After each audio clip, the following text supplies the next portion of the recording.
process. It doesn't happen overnight. When you depersonalize another person and view them as just an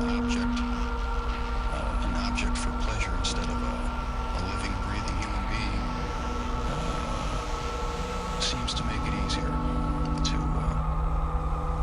do things you shouldn't do.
Welcome to the Dreams of Consciousness podcast. If you'd be so kind, would you mind introducing yourself?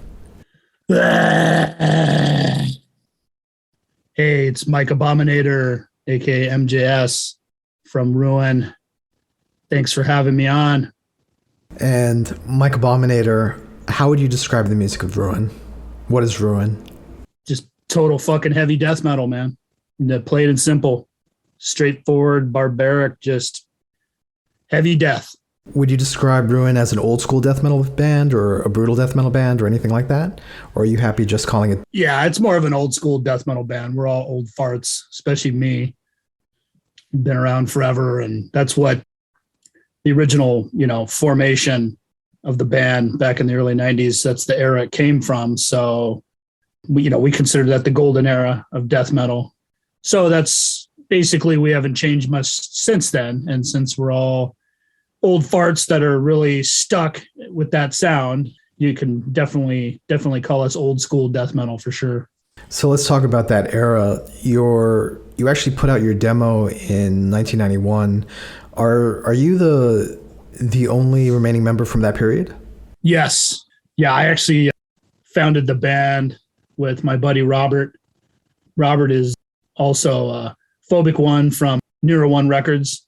So he helped me put out the demo in 2015, but he's actually the original singer of Ruin back in the day. So he ended up getting himself into some trouble and going away for a while, going upstate, as we say. So he was unavailable. And, if you read the backstory of Ruin, a lot of people thought it was just kind of a joke and fake and this and that. It's like absolutely 100% correct, unfortunately, and authentic. So you ask anybody that knows us from that time period, a lot of crazy shit was happening back then. So, yeah, so it's basically Robert's still involved with like the quote unquote cult activities and stuff. And he helped me put out the demo in 2015. He's also put out both full lengths on cassette over the last few years.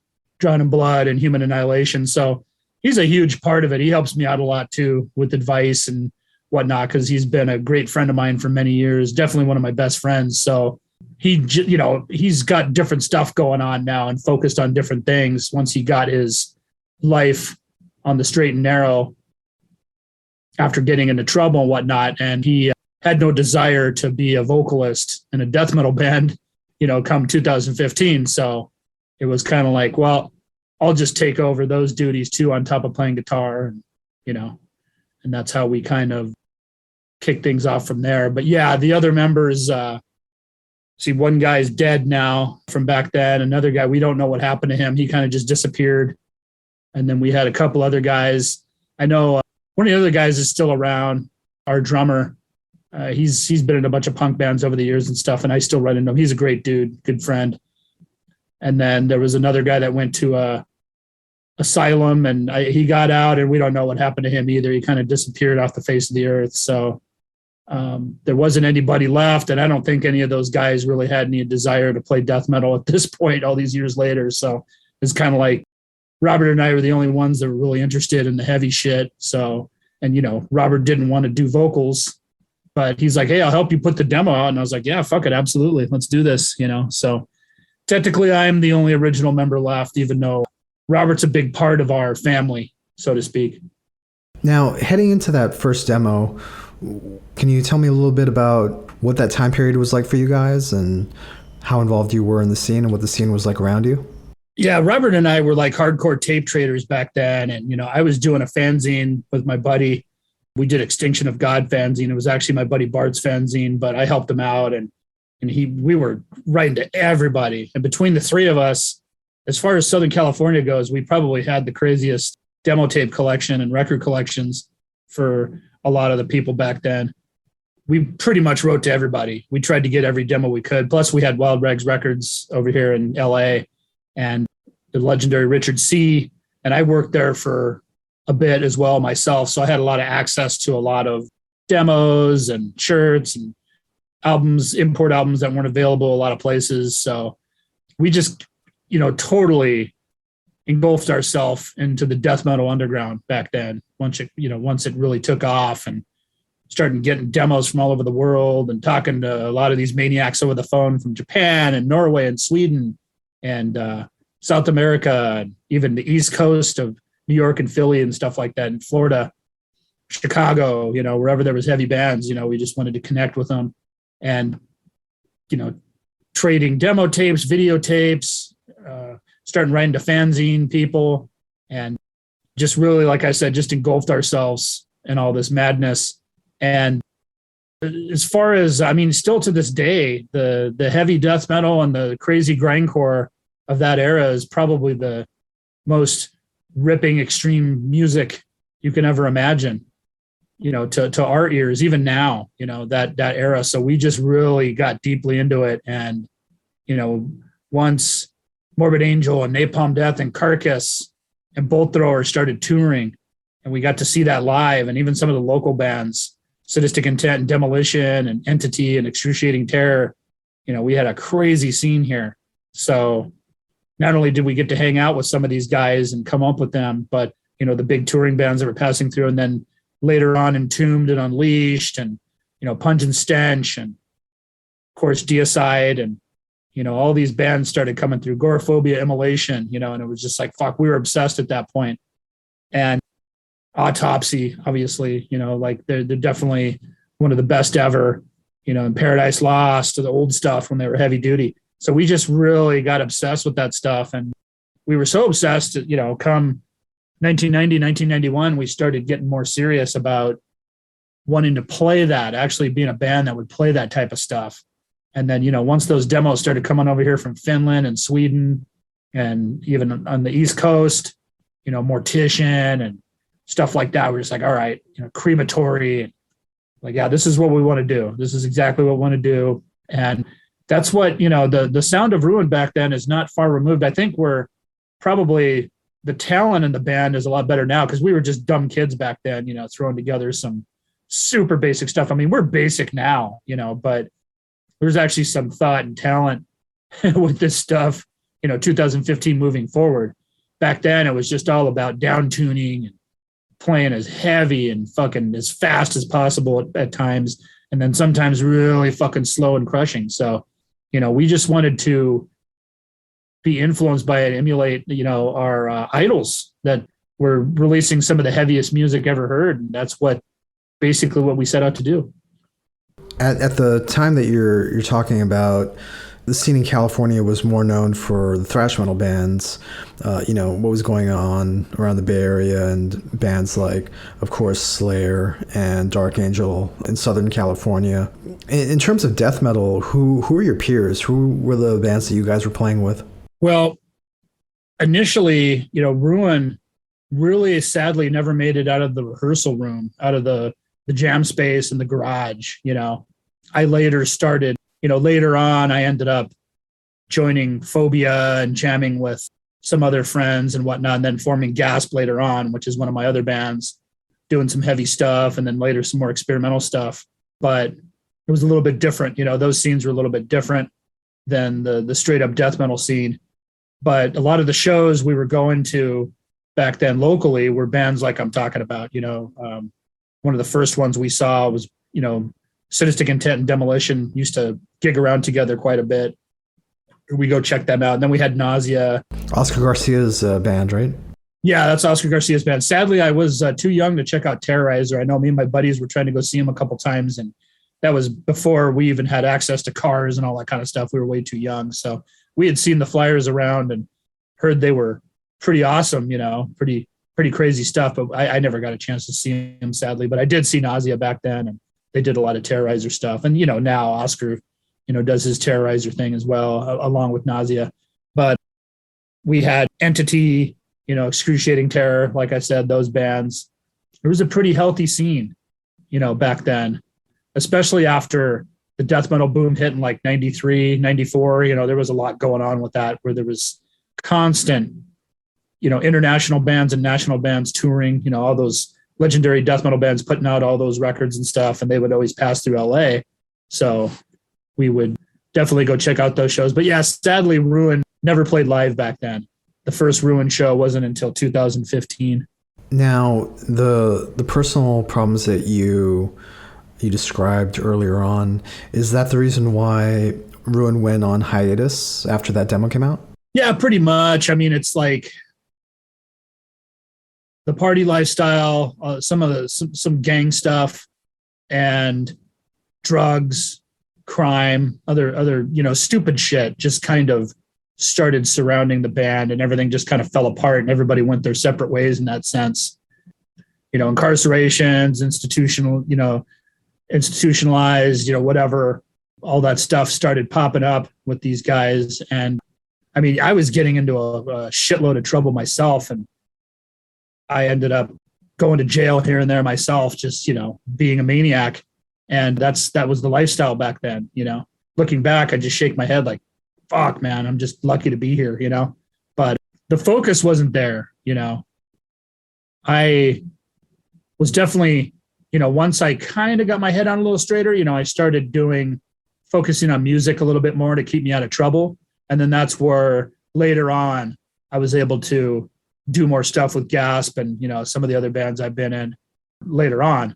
But at the time, yeah, definitely. It was just a lot of madness and mayhem that just kind of got in the way of any type of serious band. It's just kind of a shame because, as you can tell now, I mean, some of these riffs that have come up on the demo and on the Drawn in Blood album and some of the other early stuff from 2016 and even 2017, those are old riffs from back in the day, from 1990, 1991. Some of this shit would be pretty badass, and the band back then had a lot of potential, so could have probably done something pretty cool. I don't know. It's hard to say because then black metal blew up, and then death metal kind of wasn't looked at the same way anymore. So who knows? Things happen for a reason. It is what it is. A lot of this stuff, those of us that are still alive appreciate being here, and all the shit happened in the past is just that. It's past, and we're looking forward now. So, now we're more mature, more focused. We're not getting into trouble like we used to. So it's definitely a better environment, and now it's almost like there's just a laser focus on the goal, is just getting this heavy death out there to as many people as we can and doing it our way.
What led you to reform the project?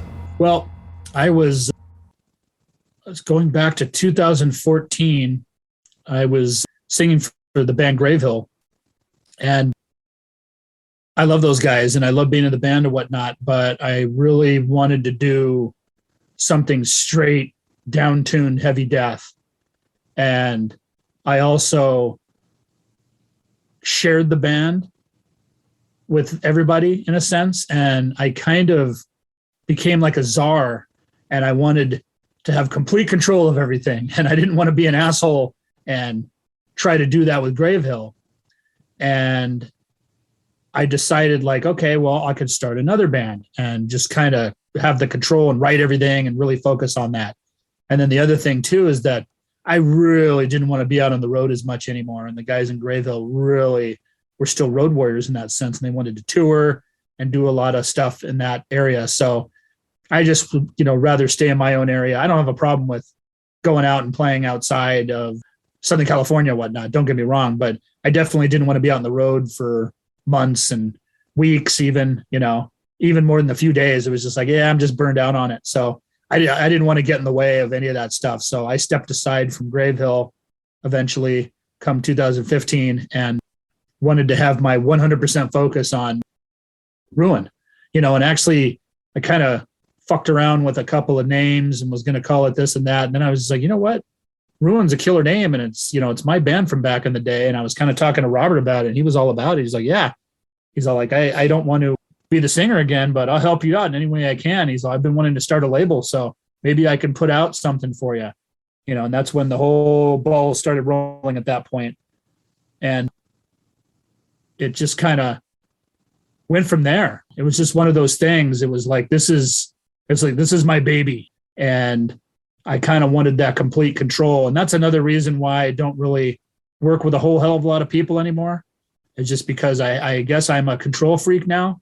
And as you can see by our output, I'm constantly busy writing, working behind the scenes. There's a reason why Ruin has put out so much shit. My drummer David and I, we're in the jam room a lot, hammering away on stuff. We put something out, a lot of other cats are sleeping or fucking off. Well, we're in the jam room jamming again. So writing, and we never sleep. We never get satisfied. We want to keep going and keep trying to get heavier and faster and better in that sense. So we're constantly busy. So yeah, if you think we're always writing and working and jamming, that's what we're doing. That's what we're doing. Yeah, people can take a look at the Ruins Metallum page, and you guys have had an incredible number of splits and EP releases since you got back together. In terms of your writing process, with you and the drummer, are you coming in with almost completed songs, or are you guys, do you come in with riffs and you guys hash out how you want them to be arranged? Yeah, it's a little bit of everything, really. It's a little bit of both. I'll come in with completed songs, and then David will tell me if something sucks, or maybe we should change this or change that.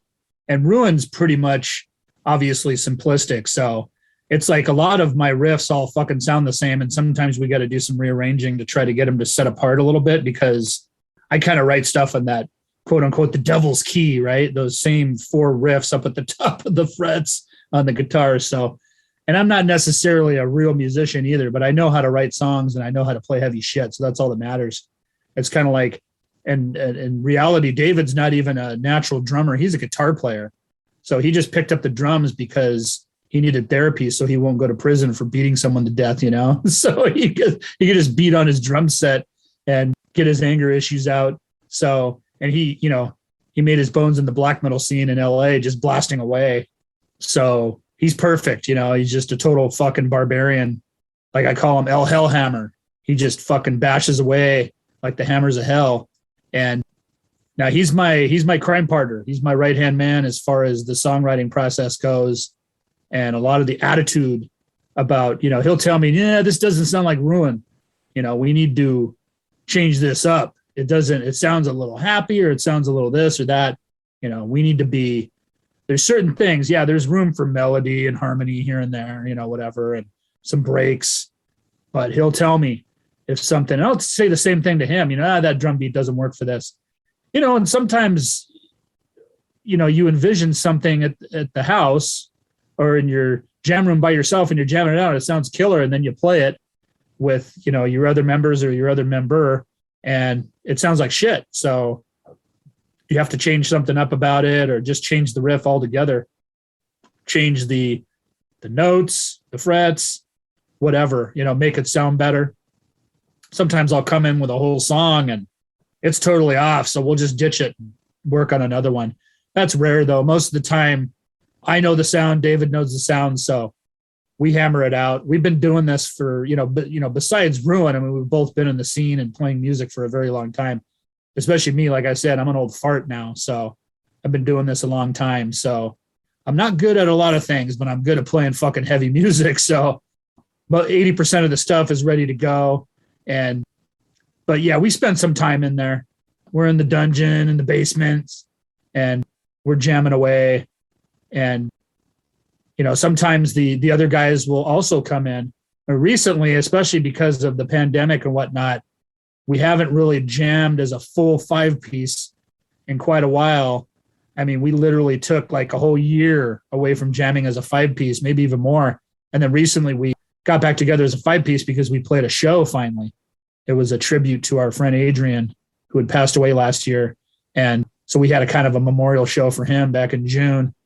And that was fun, getting everybody in the room. And we even had a few friends over, hanging out, having some beers and, doing our thing or whatever. So it was definitely refreshing and fucking amazing seeing everybody again and get, because it's not the same with just me and David. It's cool and everything. But when you get that 4 in there, I mean, the whole studio shakes.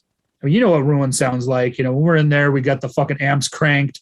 David's bashing away. The fucking PA is loud as shit. The other bands are usually, there's a lot of pop punk and classic rock cover bands going on down the hallway or whatever, and a lot of them have to fucking stop for a bit, because it's fucking loud and obnoxious and crushing. So it's something else. That's awesome. I mean, speaking of being in the scene, you probably noticed, the tremendous amount of bands who came out 10, 15 years ago who were playing a less refined, more old school version of death metal. People after whatever was popular popular throughout the 90s and early 2000s, people came back around to this earlier style of death metal. You probably noticed that a lot of those bands sounded a little bit like Ruin. Was that part of the impetus for putting the band back together? As far as like the bands were influenced by Ruin, or we were influenced by some of those bands? In terms of the fact that a lot of newer bands who came out were playing in a style that Ruin had originally been doing in 1991. I mean, I don't know I see. Which way the influence went, but I'm assuming that you noticed that there are a lot of bands like Decrepitaf or whatever who are doing kind of this like primitive old school style. Oh yeah, Decrepitaf, that's my boy Wayne. We did the split with Golgotha, and yeah, I love Wayne. He's a buddy of mine. I love that band too. Yeah, Wayne's a fan of the old school stuff too, I don't think he's as old as I am, but he's up there. He's old school. And I mean, fuck, his favorite band's like Asphyx or something. So a lot of his bands sound like Asphyx. And why not? Asphyx fucking rules, So I don't, Ruin had already come out, and we were, influenced by that wave of death metal from the late 80s, early 90s. So in reality, we're not really necessarily influenced by any of the next wave stuff that came in the late 2008s, 9s, moving on to 2010, 11, and moving forward. I mean, there's bands like Sadistic Intent and Cyanide that have been doing it forever. They never went anywhere. Autopsy got back together. That's fucking amazing. And we love all those bands. A lot of respect for them. Even bands like Nunslaughter and Profanatica, who aren't like straight death metal or whatever, but they have that simplistic, barbaric approach to evil metal, metal of death, so to speak. So we're not definitely, definitely not in, what's that? Sure. I mean, I'm not suggesting you were influenced by the newer bands, but you probably noticed that they had an audience. That style of death metal had an audience again. Yeah, totally. I think, well, first off, like, I don't fucking pay attention to what's going on out there for the most part, as far as like what's trendy or what's this or what's popular and stuff like that, to be honest with you. I mean, sure, I got friends that are successful and they're touring the world, and I've known them forever and they're good buddies of mine. I've even been in bands with them and stuff, and that's fucking awesome. I'm always proud of them, man. I always try to be a fucking cheerleader, so to speak, for them, because there's nothing better than that. They're living the dream, and I've been there too. But a lot of those guys and girls have been at this level for a long time and been very successful with it, and I'm proud of them, But other than that, I don't really pay attention to what's going on out there. What's all hyped and this and that.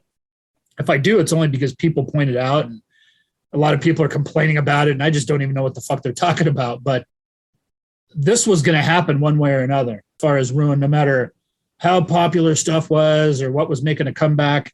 Ruin was going to happen at some point or another. I actually wanted to do this going all the way back to like 2010, and it just didn't work out. But this is my love. My favorite era of music is this underground, putrid, old school death metal. That's my shit. So this was bound to happen at some point, whether it was before or after 2015, it was going to happen, no matter the resurgence or, this or that, the explosion of new old school death metal or whatever. It was bound to happen one way or another. And I think after a while, because that stuff all died out, basically most of the bands from back then either broke up or they changed their sound. I mean, all the classic bands, Napalm Death, Carcass, are examples of that. They changed up their sound quite a bit. A lot of the Finnish bands, they ended up sounding like the Doors or something. A lot of the English bands went more atmospheric and slow and more rock music or whatnot. Same with the Swedish bands. Some of the death metal bands remained. Dismember, Bolt Thrower, but then like Autopsy broke up, and Mortician was always doing their thing. Immolation really hasn't changed much, and that's cool. But eventually, kind of the tech death and the slam and the brutal stuff kind of took over for a while, along with black metal, obviously. So I think, to me, the old school era of death metal is best for me. So, and a lot of people feel that way. So I think that's why that classic sound caught back on eventually after a few years. It was just like, you know what? This is the way to do it.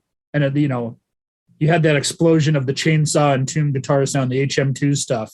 And there's all kinds of now grindcore bands are utilizing it or whatnot. That stuff's still popular. But then, there's bands that sound like Incantation now. And there's bands that sound like the Finnish bands from back in the day and so on and so forth. So, and just like with anything, just like back in the day, there's good bands and there's bad bands. Some of it's great, some of it's not. What are you going to do? But there's people out there that think Ruin's not good. So that's okay too. We don't give a fuck. I don't give a fuck, Like I said, it's the same thing. I'm going to do it regardless, even if no one's listening. Fortunately, people are listening, and we got a good support network for kind of more of a DIY band in a sense. We've kind of been working our asses off and doing this ourselves with the same assholes, pretty much, especially two of the brain trust, the cult leaders from back in 1991 are basically a part of this unit now, this family running things. And now we got our members that are fucking helping out, and, we're just fucking, we keep working, and whether people like it or not, we're going to keep going. But I think people got tired of the same old shit, and just like it happens in like the cycles, as they say, because there's so many fucking bands now and there's so much shit out there. People are going to get tired of that too. And I've been around so fucking long, people come and go. So I'm a lifer, whether that's good or bad, I don't know, but I'm here and I'm not going anywhere. So, I've seen it and done it all pretty much. And people come and go. It remains to be seen if a lot of these people are going to be around, either listening to it or playing the music or whatever. But it's a fucking killer time right now. That's all I got to say. I don't have any fucking complaints about it. People are being positive, having a good time doing this shit. And so be it. That's all that matters.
So, speaking of being a lifer, on August 27th, you'll be releasing the third Ruin album called Spread Plague Death.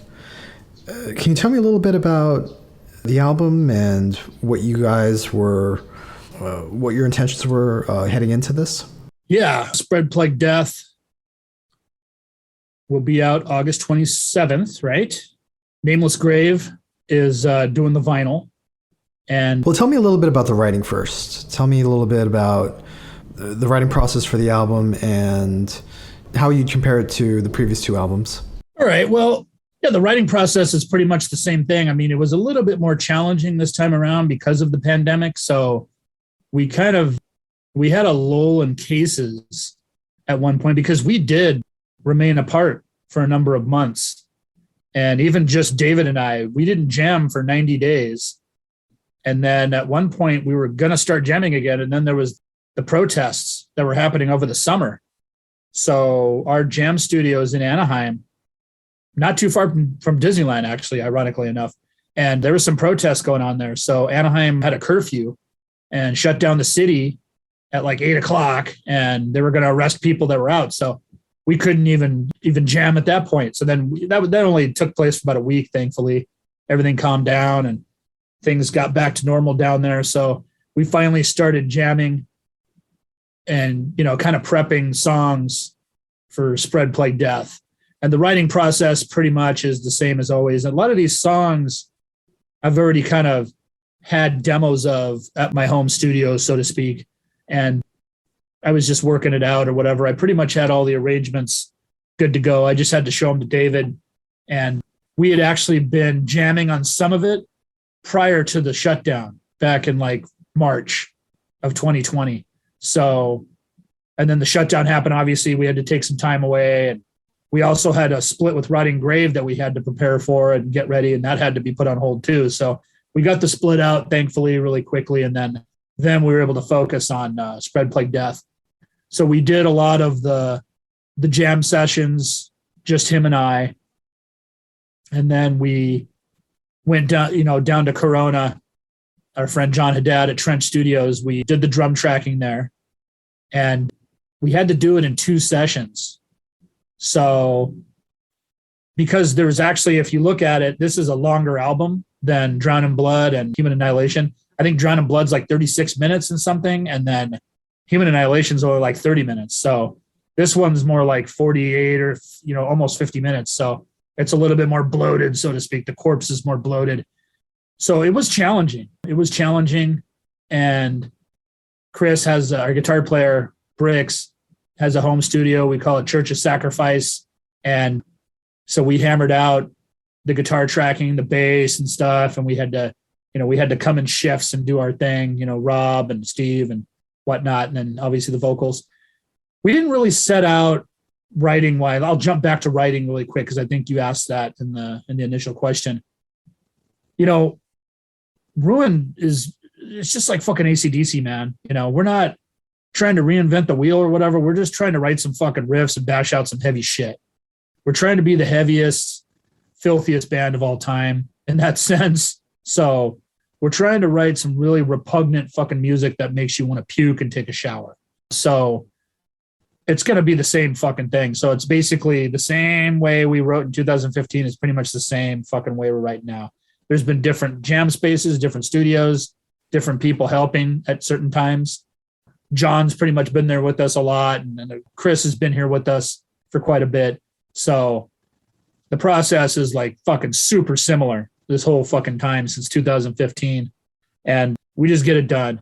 And it wasn't like we were trying to do this or that, it was just kind of like, we're just trying to write some putrid fucking death metal.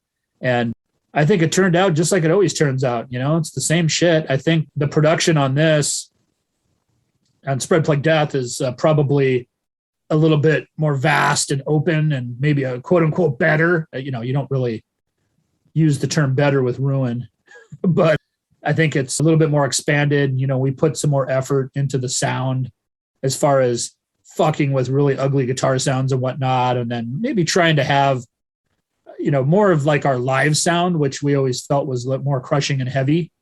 Some of the the live energy gets lost on recordings, unfortunately, even live recordings. Like if you're live in the studio, I mean, if you're trying to track live or whatnot, it's just not the same. But I think we finally captured a little bit of the brutal live energy that we have, with this one. So I don't really think the songwriting was much different. We didn't really do anything different that we don't already normally do from, like I said, from 2015 moving forward. The guitar sound on this is really gnarly.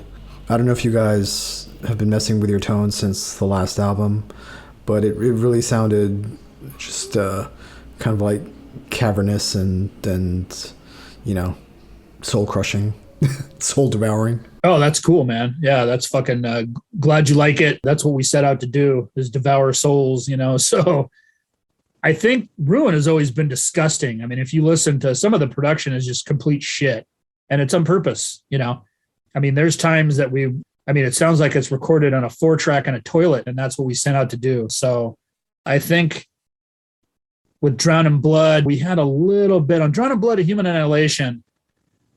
It was interesting because my buddy Gary was the engineer on those, and he had to retire from music production. He had some health issues and whatnot, so he had to step aside. So that's why John has had more of an active role, and so has Christian really taken over. And we also, I don't know if you heard our other band, Vrenth. That's kind of like our side project.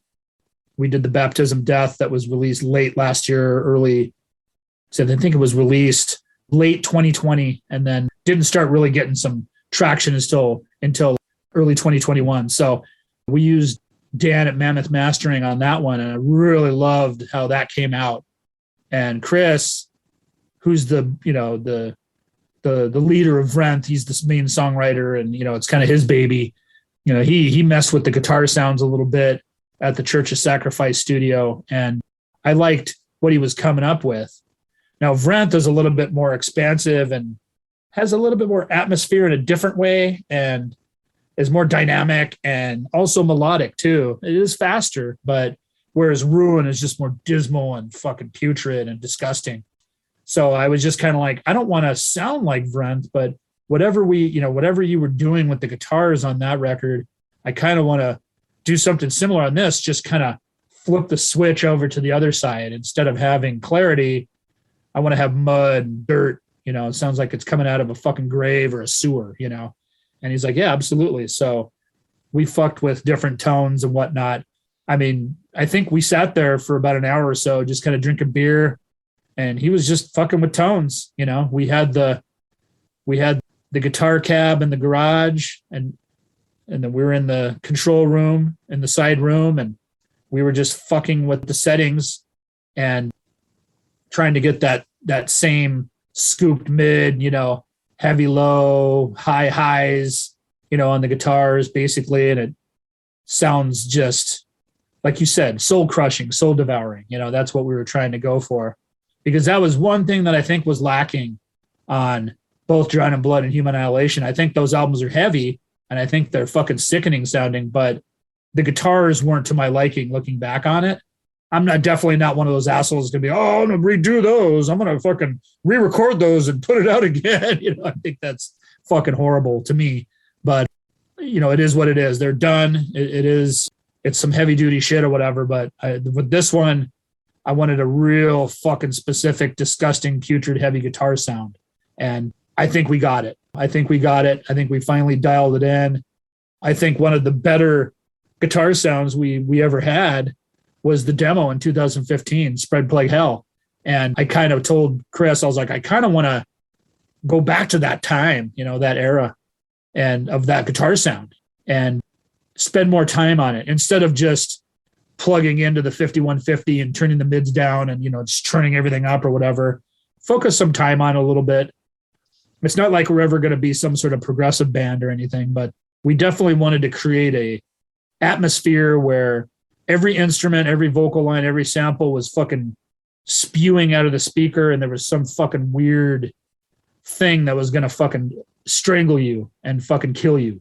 And that's what we set out to do. I mean, that's what we always set out to do, but I think we definitely got closer to achieving that with Spread Plague Death. You mentioned that this album is a little bit longer.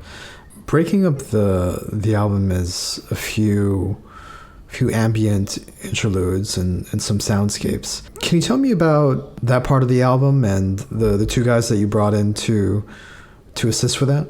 Yeah, we are influenced by a lot of other stuff outside of like the death metal realm, believe it or not. Whether it's stuff like Wu-Tang, Godspeed You Black Emperor, Hawkwind, a lot of weird atmospheric movie soundtrack type shit.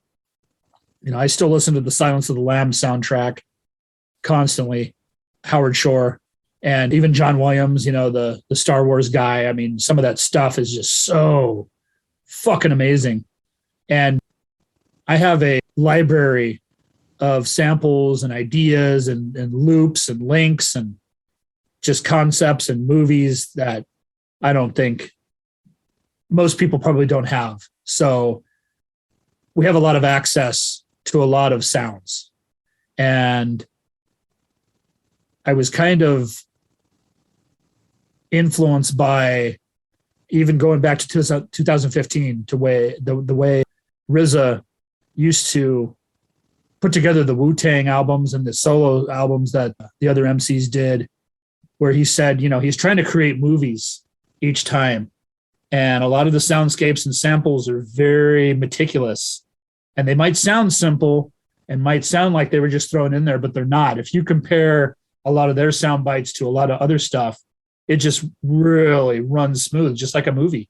I mean, that's why Tarantino wanted to work with him on Kill Bill, is basically making movies. And that's what I always thought with Ruin, with a lot of the samples, I want them to match the topic of the song. So if you dig deep, every single sample prior to the song, even the intro and the outro and everything in between, everything's connected.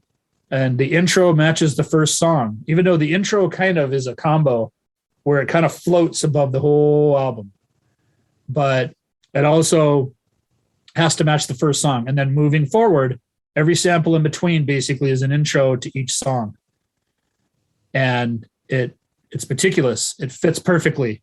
So if you really, like I said, if you dig deep, okay, you read the lyrics, the topics, they all match. It goes hand in hand. So it's really, really deeply planned out. Sometimes the samples are more meticulous than even the songs, which I guess isn't hard to believe because we're so simple and straightforward, quote unquote, caveman or whatever, what they call it now. That's a popular term these days. But sometimes the samples are a little bit more thought out and in depth than even the music. And we basically, if you think about it like this, it's highs and lows, right? There's something that Jimmy Page said back in the day. I don't mean to sound fucking pretentious here, like trying to say, oh yeah, I think I'm the RZA, or I'm Jimmy Page over here. No, that's fucking the furthest from the truth. I'm just an idiot. But I do take influences from these guys. And Jimmy Page said with Led Zeppelin, he wanted the fast, heavy stuff, and he wanted the slow stuff to go into California where you're smoking a bowl on a porch by the beach and you're just chilling with your girlfriend and you don't have a care in the world. And the ballads and the melodic stuff. Then there's a song like Stairway to Heaven that's a combination of everything, right? And fast stuff, slow stuff, everything between, mid-pace, Kashmir, heavy, mid-pace. Black Sabbath's my favorite band of all time. Very similar. Tony Iommi talked about that too. We got the extremes, one extreme to the other. So I don't ever see Ruin having any type of super melodic or anything progressive or anything like that within the music. So we try to do some different stuff with the samples, whether it's a horrific serial killer talking about the activities that they do, or if it's some weird, really super dreamy soundscape or whatever. It's meant and placed there, meant to put you in a specific mood. And if you pay attention to the super melodic stuff, or should I say the super atmospheric stuff, it's supposed to lull you into almost like a zone you out to when the riff hits. It's like, oh shit, it's almost like shocking. I mean, some of the samples are even a little lower. We put them specifically depending on what it is. We want to give you a false sense of security of yeah, okay, you're safe. And then boom, there's a fucking blast beat that comes out of nowhere and punches you in the fucking face and you didn't see it coming, So Now it's very specific, very in depth. I mean, for a bunch of stupid assholes playing fucking simplistic barbaric death metal, we actually do a lot of planning with this stuff, and we work just as hard at everything. So the samples are a lot of times just as important as the heavy death that's coming out. And I guess that's why we're not necessarily like other bands or like a traditional band in that sense, to where we're not going to be one of those bands that puts out Rain and Blood. Rain and Blood's one of my favorite all-time albums. It's like 29 minutes of just sheer brutality. Bam, bam, bam, bam. One song after another. Fucking just kicks you in the fucking face, rips your head off, shits down your neck. I mean, Ruin does that too, but we also have a lot of stuff in between or whatever.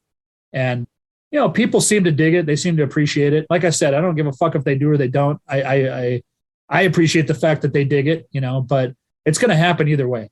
If people are listening or not, it's going to happen. And this is who we are and what we do.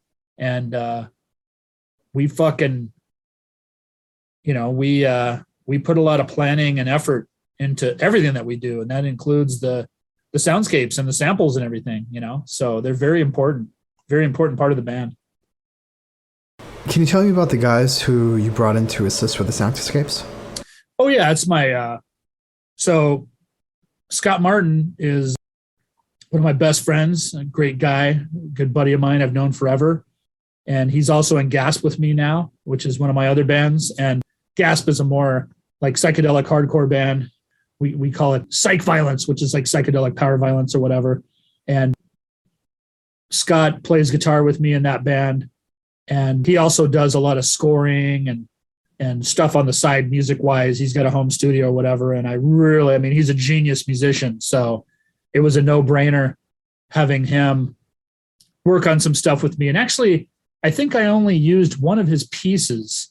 I mean, he gave me some advice and some other stuff that I put together, but I used one of his music pieces towards the end of the album. And then my friend Alex also did a bunch of work for me. He helped out on the split with Thy Feeble Savior. He did all the sample placements for me on that release. And him and I also had like a soundscape project called Exit Curse for a little bit. And it ended up kind of falling by the wayside, but a lot of the stuff that we worked on together was killer. So I ended up using a lot of the soundscape material from that project, probably about 10 minutes of it, ended up on the Spread Plague Death album in various capacities, various, pieces on the album. So those guys' input on Spread Plague Death was kind of minimal in a sense, but it was still, just as important, as anything that I was putting together with Christian at the Church of Sacrifice studio or whatever, because Christian and I did the bulk of the samples, probably about 85% of them, maybe 90%, because I guess Alex probably did about 10%, then Scott did like about 5% of it. But since they're buddies, we wanted to throw them on the list as contributors. They're both geniuses in what they do and whatnot. And moving forward in the future, probably definitely work with Scott a lot more. Since I'm in a band with him, probably have him help me out quite a bit more. He's really busy. He's also a graphic designer too, but he's just a genius all the way around, especially with the musicianship and with soundscapes and stuff like that. So yeah, he's really good at that stuff. So, he's a good person to have. I'm kind of surrounded by people like that in Gasp. Mitch Brown, he's kind of a legend in the underground soundscape world, and he's in Gasp with me too. So he's just so busy, I probably wouldn't be able to nail him down to help me out with samples for Ruin, And then Mike, my drummer in Gasp too, he's another one that does a lot of really cool soundscapes or whatnot. And, I've learned from all these guys, and that helped Chris and I in the studio knock out a big portion of them, creating layers and all that kind of stuff. And we're really influenced by, like I said, RZA, even Brian Eno, with some of the real minimalist, really creepy, lo-fi type stuff. And like I said, movie soundtrack people and whatnot. And even like Trent Reznor, some of the music he's done for films and whatnot is just incredible. So just trying to soak up all this stuff like a sponge, because like I mentioned before, I'm just a dumb death metal guy. when it's all said and done. So all this other stuff I'm new at. So I'm just trying to, I think as we move forward, the samples are getting better and better. And I think you can see that with Spread Plague Death. I think the samples are a whole nother level now. And I definitely had a lot of help with that. So it's much appreciated.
Things are opening up in the States now.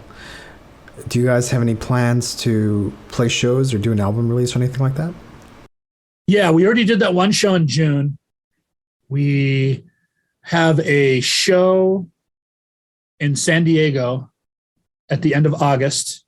Our friends down there and Cave Bastard asked us to play and be a part of I think it's their album release party, if I'm not mistaken. And I don't know if we're going to make that our album release party because obviously Spread Plague Death is coming out around the same time. So maybe we could do something. It would probably be better for us to do a proper album release party in Los Angeles, like in September or something, but we'll have to see.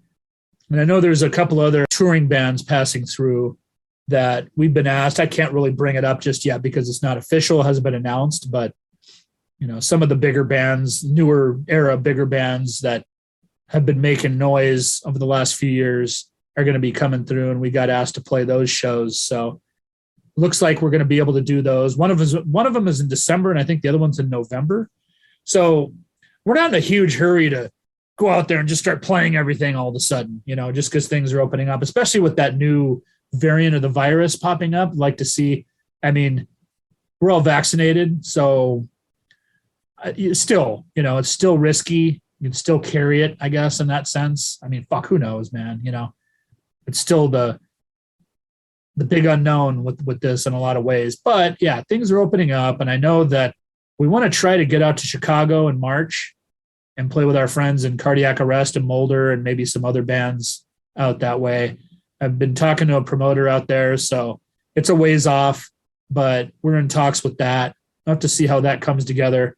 And then we definitely want to get up to Portland and Seattle. So I've been chatting with a couple of people about that. I know our buddy Dylan at Headsplit Records him and I have been talking about getting us up to Portland for a couple years now, maybe even more. So he's an old buddy of mine. We go way back. So we'll have to see how that comes together. And now a Seattle opportunity just kind of opened up. So we'll have to see. And then we have been asked to come down to Houston, Texas as well in 2021. So I think we'll do some local stuff probably this year. And then hopefully next year we could kind of, because we can't do any type of touring. Obviously, that's what I talked about earlier. Why one of the reasons why I stepped aside with Gravehill was I didn't want to, be a road warrior anymore. So none of us could do it because we got babies and mortgages and jobs and all over the place, school and this and that. And on top of that, we still are not 100% out of the pandemic. So it's kind of shaky still all the way around. So none of us even have any desire to do any touring, but we've gone to Arizona. We've gone to the Bay Area. We're going to San Diego. So we're definitely down to branch out a little bit outside of Los Angeles. And we definitely would like, and then we did a East Coast tour in 2019, just 3 shows. We did Philly, Baltimore, and New York City. And that was great. Philadelphia was fucking amazing. It was like the best show we've done still. And there were fucking maniacs out there. And we'd definitely love to get back out to the East Coast. And yeah, we'll just have to see. There's a lot of these fests that are popping up now, and we'll have to see if we get invited to that, then that'll be something we can entertain as well. But it's like one of those things, if something cool comes up, just like this last show we did on June 26th, it all kind of came together. So if something cool comes up, then we'll try to make it work if we can.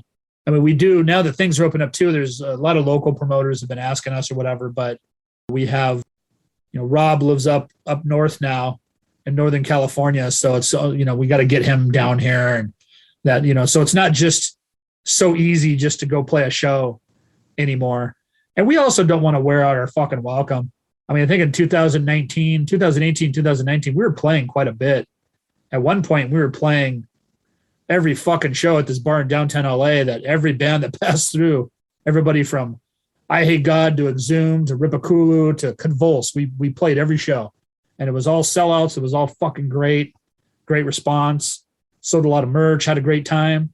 But it just one of those things, it was kind of like, we don't want to do that again and fall into that trap of playing too much. It's kind of like, it's overkill. People get tired of you after a while. So, but yeah, we'll just have to see how everything unfolds.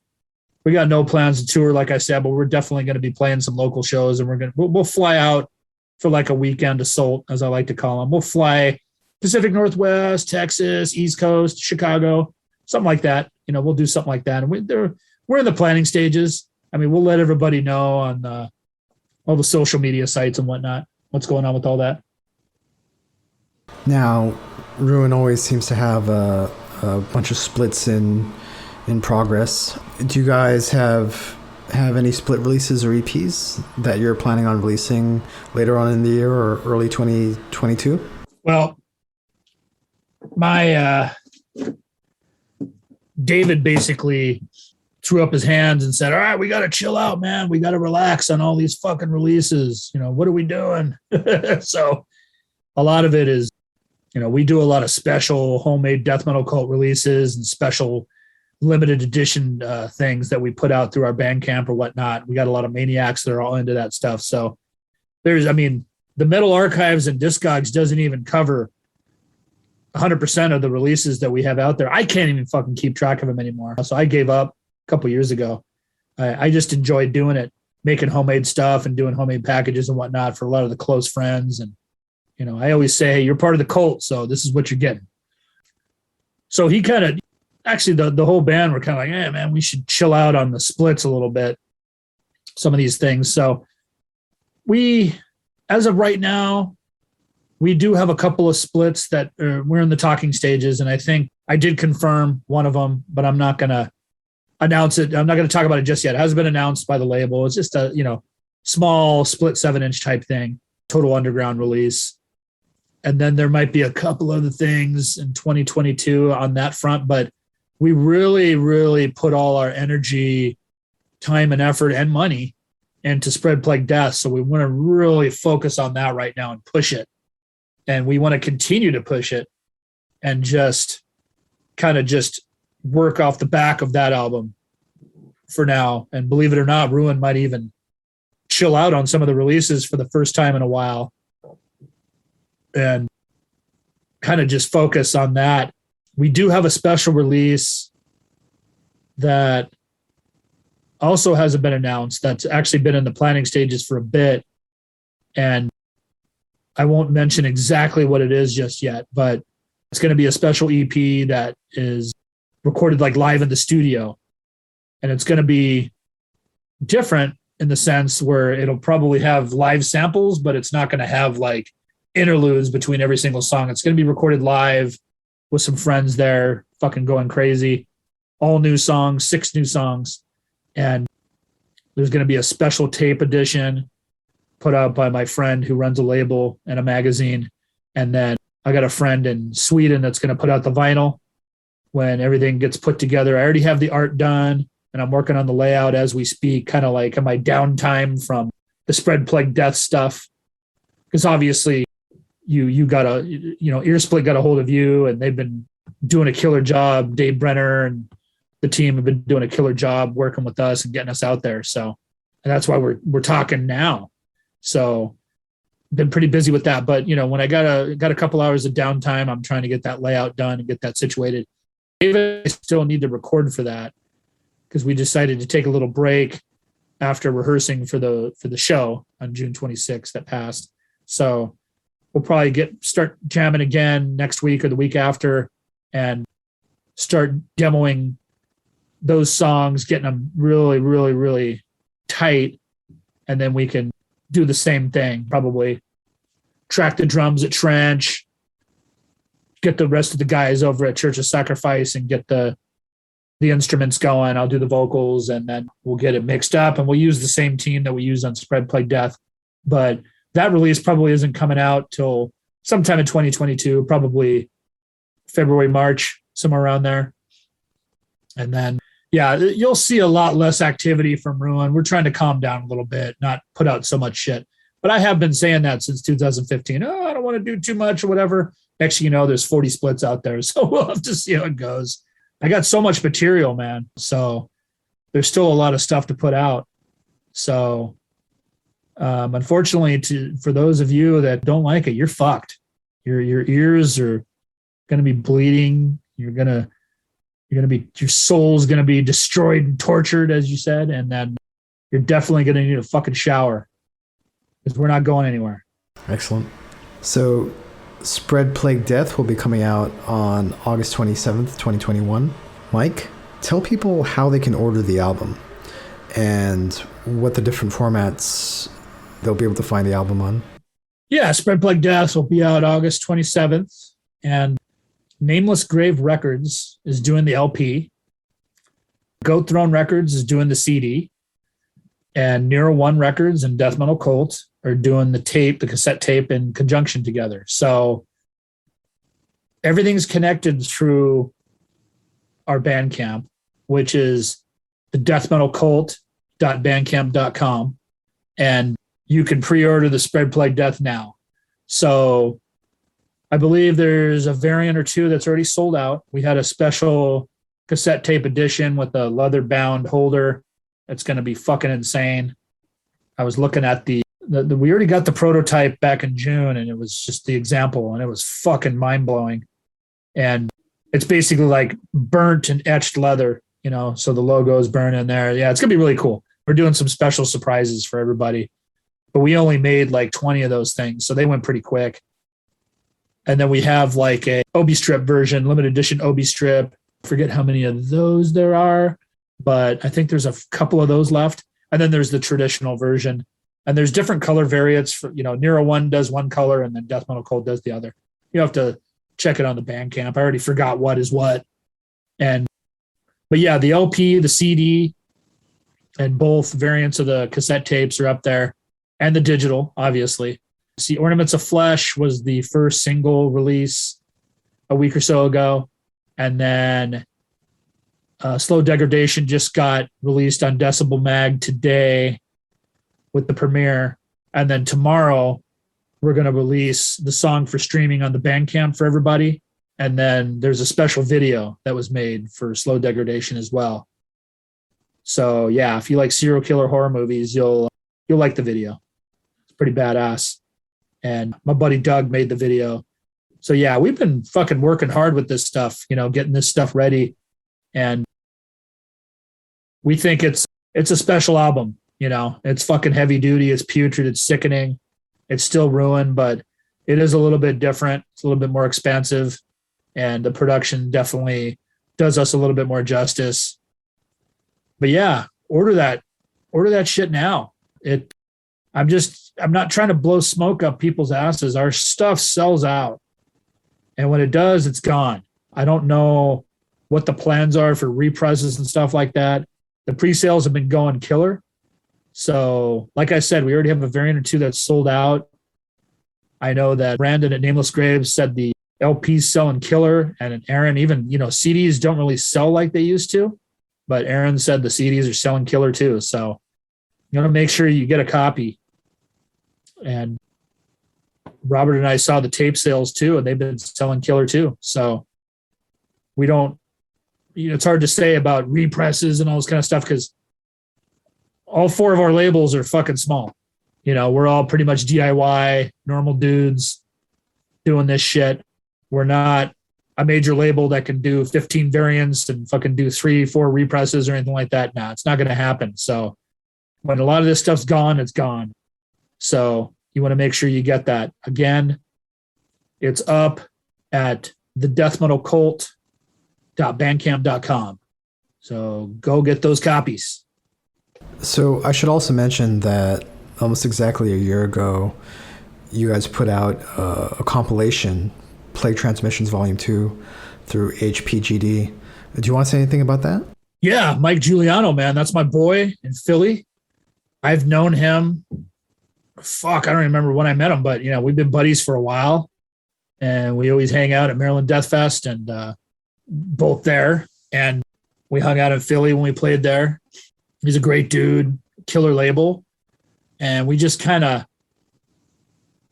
I can't remember if I worked with him maybe with one of my other bands in the past, but either way, I mean, he's a great dude. And I approached him about doing the Plagues Transmissions Volume 1, which is the original compilation. And the whole concept of that was Ruin puts out so much shit. We got to kind of put everything together so people can enjoy it. Because a lot of it, like I said, it sells out fast. It's hard to find, hard to keep track of. I mean, I can't even fucking keep track of it. So on the Plague Transmissions, it's all there. So that was really killer. It came out great, Volume 1, and did really well for us and Mike. And then I was like, hey, maybe next year we can do Volume 2. And then, about a year and a half later, Ruin's so busy, we had even more songs. I think the first Volume 1 comp had 14 songs. I gave him 18 on Volume 2. So it's just a compilation of a lot of our stuff, splits, EPs, demos, whatever, kind of just thrown onto a CD. We get it mastered to try to, kind of match sound quality wise, because some of it's really shitty production. Some of it's better depending on what studio we're at, who was working on it.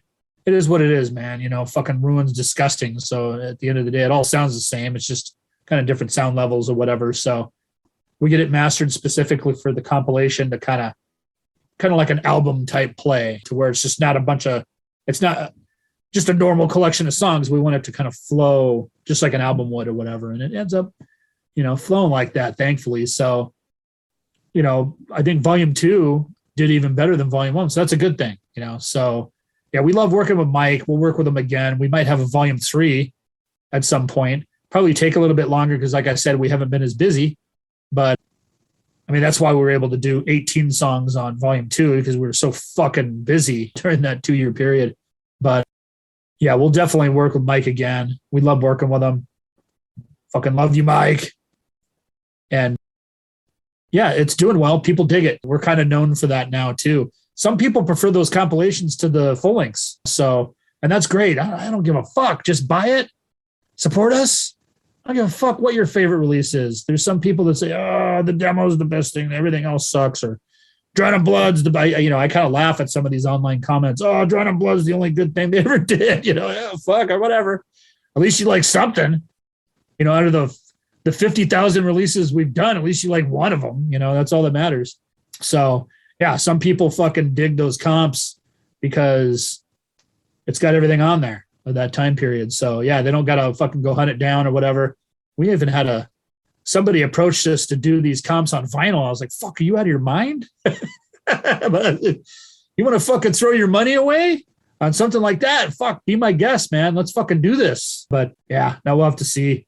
I don't even know how serious that person was, but we'll just have to see how it turns out. And people have asked for that too. Oh, could you put this out on vinyl? A lot of that stuff already came out on vinyl in various forms, but now we love the Plagues transmissions, people love them too. So that's all that matters. We do our thing and we're fucking, stoked that people fucking dig it. So people dig the volume 1, the volume 2. So no, that's killer.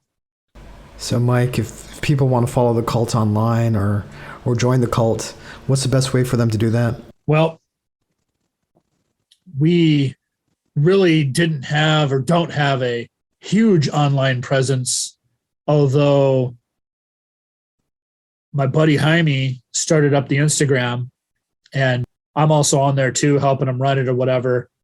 And, it was he had to fucking really put a gun to my head literally and fucking talk me into it because we don't have a Facebook.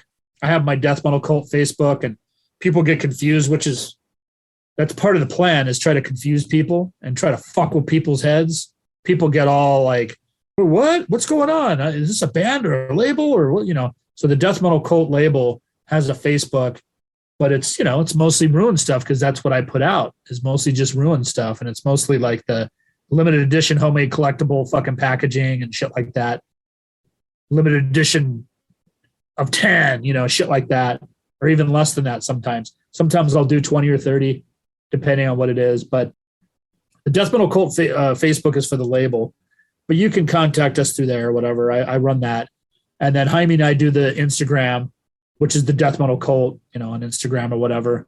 And yeah, we have fun with it. I don't think we're going to do a fucking Twitter or anything like that, but anything or, whatever else is out there, whatever the new thing is, Twitch or, Snitch or, but there's so much shit now that comes and goes. I don't even remember what's what anymore. Then we have the Bandcamp, obviously. And I just talked about that with Plague Death, and you can get a hold of us through there. I mean, you can message us on the Instagram if you need to. We try to interact with people as much as possible. It's mostly people that we've known, hardcore supporters that are really, really about us and into us, and hey, they're members of the cult. That's it. It's like, if you support us, you buy our shit, you rep our shit, you love us, you're fucking in. You're in the gang. You're fucking in. So we love that. Just like you, Adrian, you're fucking in now, man. You and I, we just had this conversation. You're in the cult now. So, it's kind of like whether you like it or not, you're in now. So welcome. But yeah, man, it's all fucking one big family now. I mean, we have the main family here in Southern California that runs shit, but now it's worldwide. It's a fucking beautiful thing, right? I mean, we're just a fucking dumb, disgusting death metal band. Total fucking underdogs, fucking ugly as fuck. Only our mothers, wives and girlfriends love our faces for whatever fucking reason. We don't know. But we're doing it, living the dream, having a fucking blast, making some of the worst death metal ever fucking shit and spewed out. And people are digging it, man. I mean, how could you not love that, right? Excellent. Is there anything else you want to say? No, I just appreciate you, Adrian, for having a chat with me and supporting. I mean, this is huge. This will go out. This is a chronicle that is now forever etched in history, unfortunately. Unfortunately for you. Sorry to ruin your reputation. But no, I just appreciate everybody for supporting and for the love that we've been shown. I mean, it really it's like I said, man, I don't want to be too cocky, like, oh, we're going to do this whether people like it or not. Sure. That's definitely true. But, having that love and support out there makes it a lot easier. And for instance, when we're making merchandise and making shirts or whatnot, and we're putting out these releases, people are buying it up. It's selling out. So other than just sitting there and, wasting all this money doing all this stuff just for no reason, right? Well, no, there is a reason, because people fucking demand it and it's moving. So it's great. My front room office is constantly flowing. Stuff in, stuff out, stuff in, stuff out. So we're doing something right. So I really appreciate everybody worldwide for the support and the love that they've shown. And just know that it's not going unnoticed. Really appreciate all of you. You're all part of the fucking death metal cult. And that's the concept. The cult is bigger than just Ruin. It starts with Ruin. That's the genesis, but it fucking spreads out worldwide now. And you're all a part of that. So we fucking love you. We don't have love for very many people, but you're in the gang. Like I said, you're in the fucking family. So we fucking appreciate you. Go to the deathmetalcult.bandcamp.com. Go get Spread Plague Death. We'll have other, anything we're putting out, it's always going to be up. There's always going to be info out there. Hit the Instagram, hit the Death Metal Cult Facebook. Fucking interact with us. We love to talk to the fucking sickos and the maniacs and the fucking scumbags, because that's who we are. And again, Adrian, I really appreciate the time and the support you've shown with including us on your podcast, man. Thank you. I appreciate you, Mike. Thank you.